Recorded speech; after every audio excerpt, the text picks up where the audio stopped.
Selamat pagi teman-teman, kita akan mulai lagi perkuliahan pada hari ini berkaitan dengan, saya akan menjelaskan berkaitan dengan metode penelitian dalam biopsikologi. Nah, biopsikologi ini ada dua pendekatan besar dalam penelitiannya, yaitu yang berkaitan dengan ini sistem saraf, kemudian yang kedua berkaitan dengan perilakunya, ya perilaku dari eh, bisa manusia, bisa juga hewan biasanya yang dipelajari di sini, tapi dalam rangka biopsikologi. Nah, kita akan bahas satu persatu. Pertama kita akan bahas tentang metode terkait dengan sistem saraf. Oke. Nah, berkaitan dengan sistem saraf ini ya, kan kita tahu ya sistem saraf itu semuanya ada di dalam tubuh gitu. Jadi bagaimana gitu kita bisa tahu bahwa memang eh, benar otak berfungsi seperti itu gitu, bahwa bagaimana cara kerja dari sistem saraf sehingga eh, dapat gambaran yang utuh gitu. Nah, ada 5 metode dalam mempelajari sistem saraf. Yang pertama adalah dengan visualisasi atau stimulasi otak manusia. Ada yang ini, teman-teman bisa lihat, ada dengan pendekatannya dengan caranya, metodenya dengan X-ray, ada juga dengan radioactive base atau misalnya dengan PET scan itu, ada juga dengan MRI atau magnetic resonance imaging. Nah, si penelitian ini biasanya ini sering digunakan bukan hanya untuk otak, tapi pendekatan tiga ini ya, bukan hanya untuk otak, tapi semuanya ini akhirnya digunakan dalam ketika ilmuwan ataupun dokter misalnya atau neurologi itu neurologis itu melihat bagaimana cara kerja otak, bagaimana fungsi otak manusia gitu ya. Misalnya ada orang yang kecelakaan, kepalanya terbentur, kemudian akan dilihat apakah ada pendarahan atau tidak, apakah ada area dari otak yang terganggu atau tidak, atau mungkin berkaitan dengan misalnya ada pasien yang memiliki tumor di otaknya gitu, akan dilihat di mana tumornya, area apa yang akan dikenai seperti itu. Jadi sehingga nanti akan dapat gambaran yang utuh mengenai struktur otaknya seperti apa efeknya kalau misalnya ini misalnya ada suatu ketika dioperasi akan seperti apa gitu, itu semuanya akan tergambar di dalam dengan menggunakan hal ini. Nah, magnetic MRI ini biasanya yang paling bukan paling canggih ya, tapi dia paling bisa mendapatkan gambaran yang lebih kompleks gitu. Kemudian yang kedua adalah berkaitan dengan perekaman aktivitas psikofisiologis manusia. Nah, kalau misalnya ini teman-teman sebelumnya sudah belajar tentang sistem saraf kan, ada saraf somatik, ada juga otomatik gitu ya. Nah, dengan metode ini ilmuwan akan bisa melihat bagaimana aktivitas otak, aktivitas psikofisiologis dari otak. Contohnya, saat orang tidur, gelombang otaknya seperti apa ya kondisinya saat orang bangun, saat orang. Jadi kalau kebanyakan tuh biasanya orang pas tidur tuh akan dilihat eh, kalau belajar tentang tidur biasanya nanti akan ada fase-fase kapan dia baru mulai ngantuk, kapan gimana gelombang otak orang saat ngantuk, saat tidur, saat mimpi gitu ya, itu semuanya bisa terekam. Nah, kemudian ada juga pengukuran aktivitas somatic nervous system. Nah, kalau somatik teman-teman harusnya tahu. Jadi somatik ini yang berkaitan dengan seluruh tubuh ya, seluruh tubuh dan seluruh permukaan tubuh. Nah, biasanya contoh pengukuran somatic nervous system ini adalah dengan mengukur ketegangan otot atau gerakan bola mata seperti itu. Itu biasanya digunakan untuk hal tersebut. Ada juga automatic nervous system. Kalau automatic nervous system itu kan adalah sistem saraf untuk organ-organ di dalam tubuh yang tidak kita sadari gitu kan, kita nggak sadar kayak sekarang kita lagi belajar seperti ini, paru-paru kita bergerak, jantung kita sebenarnya bergerak gitu, dan itu semuanya diatur oleh sistem saraf yang tidak kita sadari. Nah, itulah yang diatur oleh automatic nervous system ini. Nah, pengukuran perekaman misalnya contoh aktivitas kardiovaskular.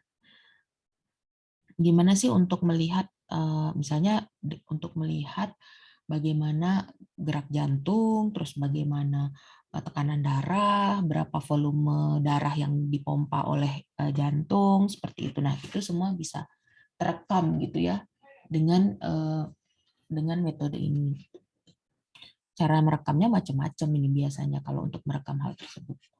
Kemudian ada juga yang selanjutnya adalah yang ketiga adalah invasif. Jadi dua yang pertama itu non-invasif. Non-invasif itu maksudnya apa sih? Jadi kalau invasif itu dia ada objek yang masuk ke dalam tubuh gitu. Kalau misalnya yang sebelumnya, yang kedua itu, kalau yang visualisasi kan dia hanya difoto aja tuh otaknya, gitu ya, kayak seolah-olah kayak difoto, tapi di fotonya tuh sampai melihat bagian dalam.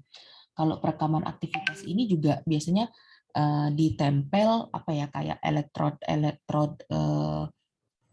itu ke permukaan tubuh untuk dilihat ketegangannya seperti apa gitu, ketegangan otot itu seperti apa, gerakan bola mata seperti apa gitu. Terus kardiovaskular juga itu dari luar tubuh semuanya gitu untuk melihatnya gitu kan. Nah, kalau misalnya invasif berarti dia di dalam tubuh gitu. Jadi ada objek yang dimasukkan ke dalam tubuh gitu ya, atau alat yang dimasukkan ke dalam tubuh.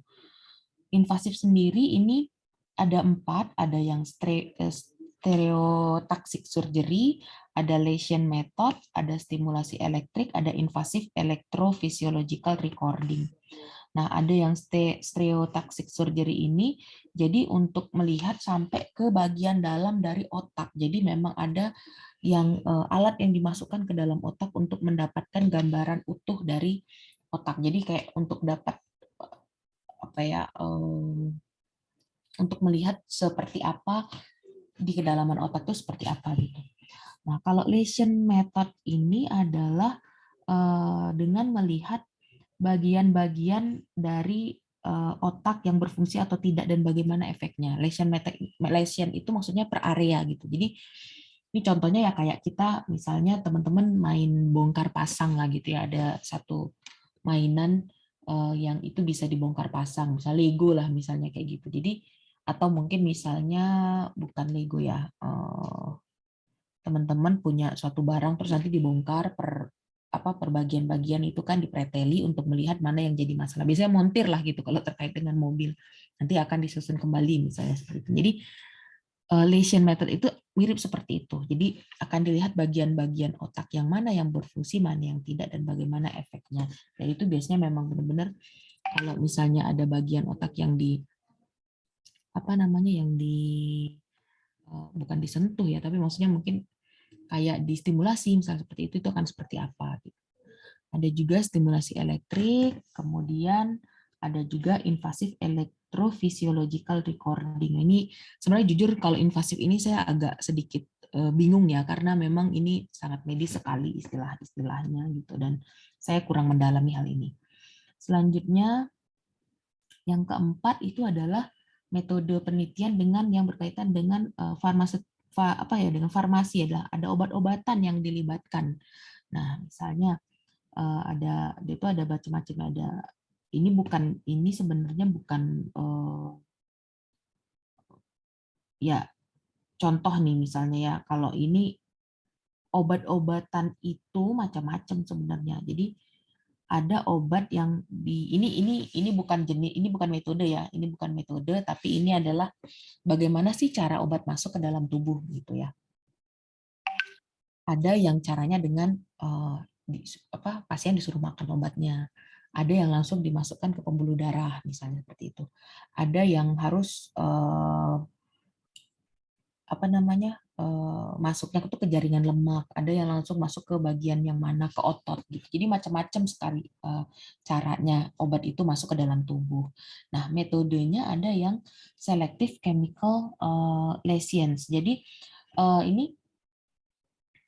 diberikan jadi ada neurotoksin ya yang dimasukkan ke dalam ke bagian area-area tertentu di dalam otak sehingga nanti akan kelihatan seperti apa sih aktivitasnya seperti apa gitu.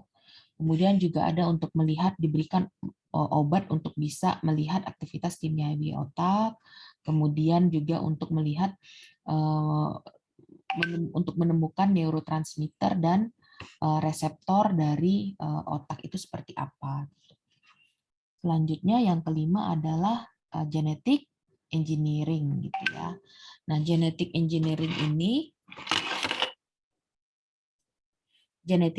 ini ada beberapa macam. Yang pertama itu adalah gene knockout and replacement. Jadi memang ada apa namanya? Memang ada gen yang memang kayak dikeluarkan dan diganti dengan yang lain. Nah, biasanya kalau ini penelitiannya memang masih ke rata-rata masih ke hewan-hewan gitu ya, kalau yang ini masih hewan. Kemudian ada juga fantastic fluorescence and the rainbow. Ini jadi maksudnya ilmuwan itu, saya lupa ilmuwannya siapa, tapi dia menemukan ada protein yang saya bilangnya protein glow in the dark gitu ya. Jadi protein itu kalau misalnya terkena dengan cahaya warna biru, dia akan kayak aktif, jadi warnanya kayak hijau gitu. Nah, jadi ini protein ini dia masuk ke dalam tubuh untuk melihat sel. Nah, kalau dibilang terus kalau udah lihat sel buat apa gitu. Nah, ketika misalnya sudah berkaitan dengan gen, ini dikaitkan dengan gen, maka akan terlihat sebenarnya seperti apa sih kerja kerja sel itu sampai ke yang paling kecilnya itu akan terlihat. Kemudian ada optogenetics, ini adalah neural light switch. Ini hampir mirip sih sebenarnya dengan yang fantastic fluorescence ini, tapi dia menggunakan opsin gen ini, Jadi gen opsin. Jadi gen opsin itu adalah gen yang kalau misalnya masuk ke dalam saraf itu dia nanti bisa bisa apa ya bisa nyala juga kayak gitu, bisa kayak bercahaya gitu juga gitu ya. Nah, dengan melakukan ini sebenarnya ada penelitian yang katanya sih itu paling banyak sekarang digunakan karena memang untuk melihat bagaimana aktivitas neuron itu bisa terlihat, itu sangat bisa gitu ya. Jadi misalnya yang pernah ada dilakukan, kalau contoh yang di buku, ilmuwan itu memasukkan virus ke dalam tubuh tikus gitu ya, tapi di dalam virus itu sudah ada gen opsinnya ini, sehingga ketika virus itu masuk akan kelihatan virus itu sebenarnya menyerang bagian otak yang mana. Itu akan semua terlihat, efeknya akan seperti apa gitu. Nah, ini adalah penelitian yang ditujukan untuk menjawab tentang, untuk meneliti tentang sistem saraf. Sekarang kita berkaitan dengan perilaku. Ini bagian yang kedua ya. Perilaku ini ada tiga macam. Yang pertama ada neuropsychological testing, kemudian ada behavioral method of cognitive neuroscience, kemudian ada yang biopsychological paradigm of animal behavior. Nah, inilah sebenarnya yang akan sangat banyak kita bahas di dalam keilmuan psikologi gitu ya. Ini yang akan teman-teman nanti akan belajar tentang inteligensi, ada di sini penjelasannya. Ini berarti belajar tentang inteligensi, tes inteligensi yang mana yang itu masuk dalam biopsikologi. Terus teknik tes apa yang nanti bisa digunakan untuk pendekatan biopsikologi. Nah, kita akan bahas satu persatu. Mulai dengan neuropsychological testing. Jadi ya, ini ada neuropsychological testing. Macam-macam sebenarnya. Kalau pendekatan modern gitu ya, pendekatan modern itu dia ada yang single test, ada yang standardized battery test. Battery itu kalau standard battery test itu maksudnya udah kumpulan beberapa subtes menjadi satu tes tertentu. Itu maksudnya standardized. Kemudian ada yang namanya customized test. Jadi kalau single test ini ya dia tes tunggal gitu ya, cuma satu itu aja. Tapi kalau standardized ini biasanya ada beberapa sub tes, ada beberapa kelompok tes gitu ya, kelompok pengetesan yang diberikan. Kemudian dia sudah terstandar, berarti sudah ada pengujian.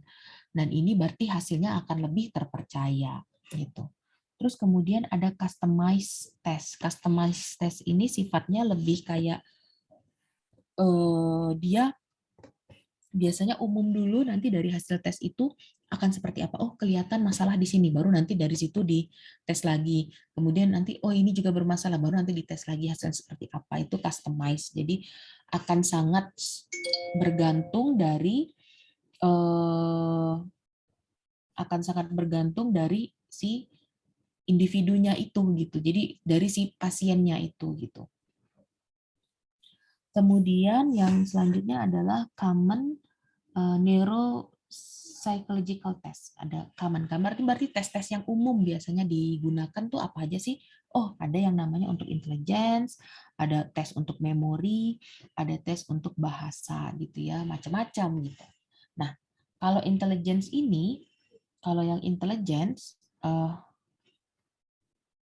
sorry, kalau yang intelligence ini adalah tes ini ya, Wechsler Adult Intelligence Scale. Oke, sorry, saya salah nulis adultnya.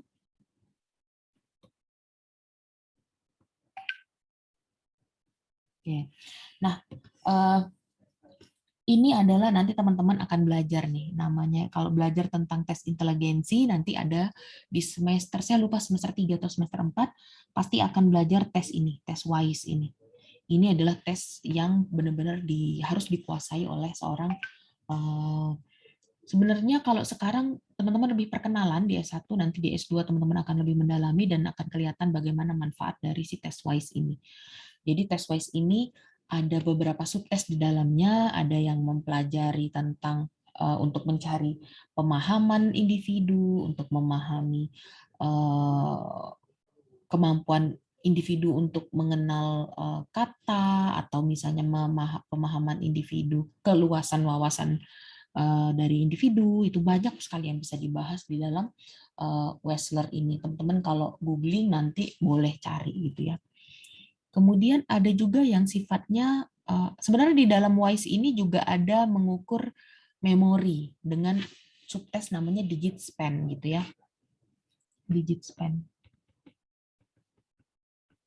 Gitu. Cuma digit span ini masih diragukan apakah benar-benar mampu mengukur memori atau tidak gitu. Kemudian ada namanya test of specific neuropsychological function. Jadi sama untuk mengukur memori juga dan language gitu ya, tapi dia spesifik, memang memori aja gitu, language bahasa aja gitu, sama aja sih gitu ya. Terus kemudian ada juga frontal lobe function. Nah, teman-teman tahu bahwa sebagian besar fungsi otak itu ada di frontal lobe terkait ketika berkaitan dengan proses kognisi. Proses kognisi itu maksudnya apa ya? Teman-teman belajar, teman-teman memahami,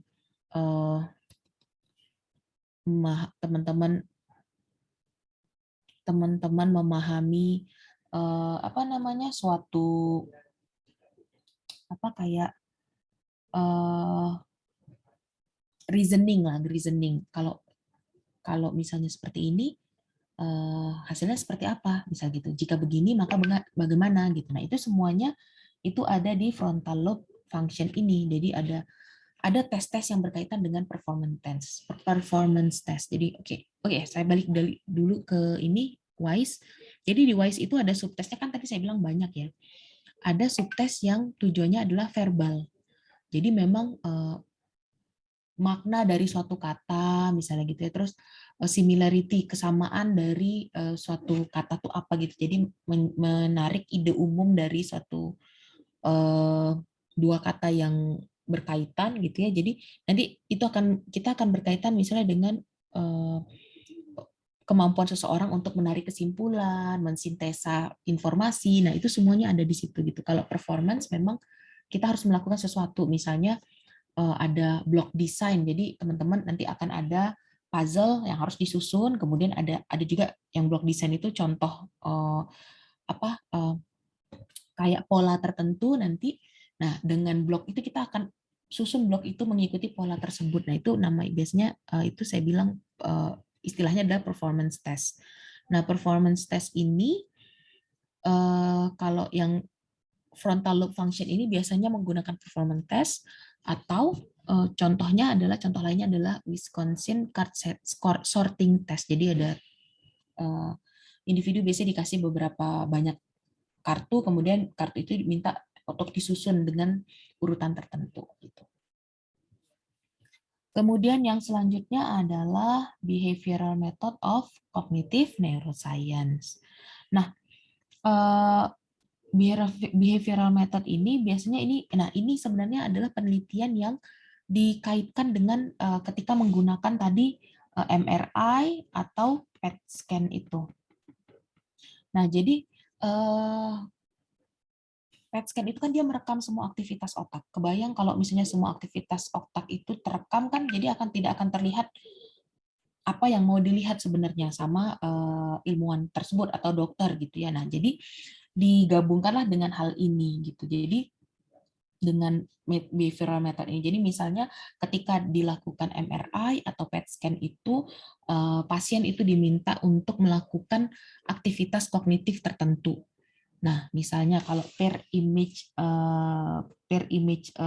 teknik ini, misalnya dia diminta untuk baca, ya. Jadi sambil di PET scan atau di MRI itu si pasien diminta untuk membaca dengan keras gitu. Nah, dari situ nanti akan kelihatan aktivitas otak yang aktivitas otak mana yang akhirnya akan masuk gitu, yang akan terekam gitu. Ada juga default mode network gitu ya, sama pakai di scan juga dengan MRI, dengan PET scan gitu ya, tapi dengan di mana situasinya adalah kondisinya si pasien itu disuruh duduk diam, kemudian dibiarkan pikirannya melanglang buana kemana-mana, terus nanti aktivitas otaknya direkam. Itu namanya adalah default mode network istilahnya. Ada juga mean difference image. Nah, mean ini maksudnya bukan mean kejam ya, tapi mean dalam artian rata-rata. Jadi kalau teman-teman belajar statistik ada namanya mean, itu adalah rata-rata. Atau orang suka bilangnya mean gitu ya, padahal sebenarnya namanya bacanya mean. Mean difference image ini sama kayak tadi, ada istilahnya namanya noise. Tadi saya sudah bilang bahwa ketika MRI itu kalau disuruh diem gitu aja, kan atau ada suara-suara yang cukup keras ya di dalam ketika tes itu dilakukan, ada bunyi bunyi teng teng misalnya kayak gitu, atau mungkin tiba-tiba si pasiennya ingat makan lagi lapar gitu kan, terus tiba-tiba ingat gitu kan, nanti akhirnya malah apa ya, aktivitas otak yang tidak diharapkan terekam malah jadi terekam gitu. Nah, sehingga ditunjukkanlah dia dengan foto-foto yang memang sudah disetting, beberapa image yang sudah diperlihatkan untuk selama pemeriksaan itu, nanti akan terlihat dirata-ratakan seperti apa aktivitasnya. Itu adalah yang ini behavioral method of cognitive neuroscience. Yang terakhir, biopsychological paradigm of animal behavior. Nah, ada yang biasa digunakan nih adanya misalnya dengan untuk assessment of species common behavior gitu ya. Jadi seperti apa sih, misal contoh penelitiannya, tikus tuh nanti ditaruh ke dalam suatu tempat itu misalnya labirin lah, misalnya kayak labirin gitu, terus nanti tikus ditaruh di situ, kemudian nanti dibiarin aja, nanti akan direkam bagaimana pola perilakunya seperti itu. Terus kemudian kalau untuk melihat juga perilaku seks dari hewan, misalnya nanti dalam satu kandang ada binatang yang jantan dan betina, seperti apa nanti pola perilaku seksnya, itu akan bisa diobservasi, dan itu adalah perilaku-perilaku yang umum dari hewan-hewan gitu. Kemudian ada traditional conditioning paradigm. Nah, teman-teman ini juga akan mempelajari sebenarnya conditioning ini apa, Pavlov ini apa, conditioning behavior itu seperti apa gitu ya. Itu ada di teori nanti ketika teman-teman belajar di psikologi umum, tuh harusnya sudah ada di situ. Nanti juga akan didalami di mungkin semester depan ya, tentang di psikologi kepribadian. Nah, apa namanya? Jadi tradisional itu Pavlov itu ya kayak misalnya anjing itu dikondisikan agar dia bisa menampilkan perilaku tertentu dengan memberikan stimulus tertentu, misalnya seperti itu. Nah, kemudian contoh kalau misalnya gini, jadi anjing kalau misalnya dikasih lihat daging, dia air liurnya keluar, itu kan naturalnya seperti itu gitu. Kemudian pas dikasih daging, dikasih lonceng, baru kasih daging, apa namanya? Pas dia sebenarnya dia lihat dagingnya yang bikin dia air liurnya keluar gitu, tapi diikutkanlah stimulus lain yaitu lonceng, berulang-ulang dikasih lonceng langsung kasih daging, air liur keluar, lonceng kasih daging, air liur keluar, lonceng kasih daging, air liur keluar. Setelah berulang kali dilakukan, ternyata ketika dibunyikan lonceng, teng bunyi lonceng, anjingnya langsung mengeluarkan air liur karena sudah terkondisikan di dalam otaknya. Kalau ada lonceng pasti nanti akan ada daging. Nah, itu namanya adalah conditioning, itu maksudnya seperti itu. Itu classical conditioning gitu ya. Penelitian ini masih tetap digunakan. Nah, ada juga melibatkan ada namanya operant conditioning. Operant conditioning.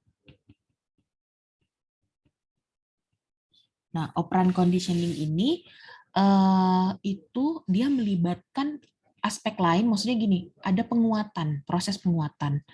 Semakin dikuatkan untuk supaya perilaku itu selalu menetap. Nah, ini sebenarnya bukan hanya di awalnya penelitiannya di hewan, tapi penelitian ini akhirnya bisa digunakan pada manusia karena manusia pun ketika dikondisikan berulang kali dia akan menampilkan perilaku yang sama juga seperti yang tadi di Pavlov tadi itu. Nah, kemudian ada yang selanjutnya adalah semi-natural animal learning paradigm. Ini sebenarnya mirip dengan tradisional, tapi tujuannya adalah dikembangkan lagi supaya hewan itu benar-benar mengalami stimulus yang hampir serupa paling tidak dengan situasi di alam liar gitu. Alam dia yang sebenarnya naturalnya seperti apa gitu. Jadi kayak dilihat misalnya mungkin ini kayak terkait dengan hewan-hewan yang mau dilepas tuh, hewan yang sudah dilindungi gitu ya, sudah dirawat gitu, kemudian dia harus dilepas lagi ke dalam dunia luar atau ke dunianya, ke hutan seperti itu, dia akan mempelajari dulu tuh supaya memang dia menghadapi situasi yang memang semakin mirip dengan situasi yang asli yang sebenarnya. Nah, seperti itu. Ini adalah penjelasan tentang metode dalam penelitian dalam biopsikologi. Harapannya teman-teman bisa memahami ini dan bisa membaca lebih banyak lagi, bukan hanya di bagian ini, bukan hanya berdasarkan apa yang saya jelaskan saja. Terima kasih. Wassalamualaikum warahmatullahi wabarakatuh.